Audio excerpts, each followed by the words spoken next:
बहुत ही आसान क्वेश्चन था मेरे भाई, अगर अच्छे से सोचा जाए ना तो तुरंत इस क्वेश्चन को निपटाया जा सकता है मेरे भाई। p का वैल्यू इस क्वेश्चन में कुछ ऐसा दिया हुआ था, रूट के अंदर रूट वाला एक्सप्रेशन है और हमसे log 8 विथ बेस p पूछा जा रहा है। अगर हम p का वैल्यू सिंप्लीफाई करके थोड़ा शॉर्ट कर ले तो इस क्वेश्चन का आंसर बड़ा ही आसानी से निकाल सकते हैं। बहुत बच्चे को आता भी है कि रूट के अंदर रूट वाला अगर सिचुएशन हो तो वैसे एक्सप्रेशन के साथ कैसे डील किया जाता है। जिनको नहीं आता बहुत ही आसानी से हम समझा देते हैं यहाँ पर मेरे भाई।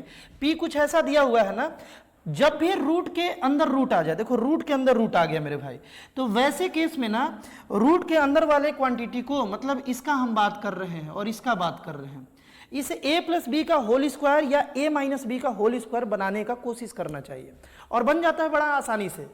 ये क्लू दे देता है हमें कि कैसे कन्वर्ट होगा, बड़ा ही आसानी से हो जाएगा। ध्यान से देखो, ये जो 4√5 है ना, इसको हम 2 × रूट 5 लिख सकते हैं। अब देखो ये 2ab, अब एक को a मानना है एक को b मानना है, 2ab वाला लुक है ना यहाँ पे, 4√5 को ऐसे लिख सकते हैं ना 2 × 2√5, तो ये 2ab वाला रूट है। अब तुम यहाँ नोटिस करो कि 9 को हम लोग मेरे भाई यहाँ पर हम लोग √5 का स्क्वायर प्लस 2 का स्क्वायर तो लिख ही सकते हैं ना। 9 को ऐसा तो हम लोग लिख ही सकते हैं, √5 का स्क्वायर 5 हो जाएगा और 2 का स्क्वायर 4 हो जाएगा, तो 5 + 4 9 हो जाएगा। इसके प्लेस पर ऐसा लिख सकते हैं। अब ऐसा लिखने से क्या हुआ कि देखो a का स्क्वायर प्लस b का square plus 2ab, a plus b का होल स्क्वायर बन गया। अब उससे क्या फायदा है अभी देखोगे, पहले इसको बना लेते हैं मेरे भाई। यहां पर देखो, इसको लिख सकते हैं -2 × 2 × √5 लिख सकते हैं ना, और आगे हम लोग लिख सकते हैं फिर से √5 का स्क्वायर है ना, और प्लस 2 का स्क्वायर, ऐसा तो लिख ही सकते हैं मेरे भाई। क्लियर है।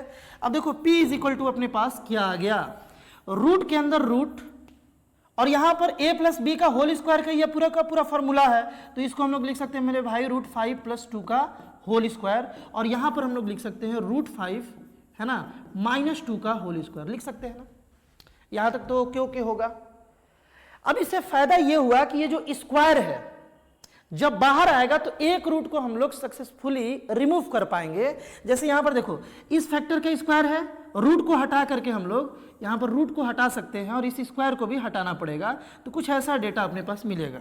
उसी तरीके से यहां वाला भी रूट हटा लिया जाए और इस स्क्वायर को हटा लिया जाए, मतलब कि वो फैक्टर बाहर आ गया रूट से तो स्क्वायर तो हटेगा।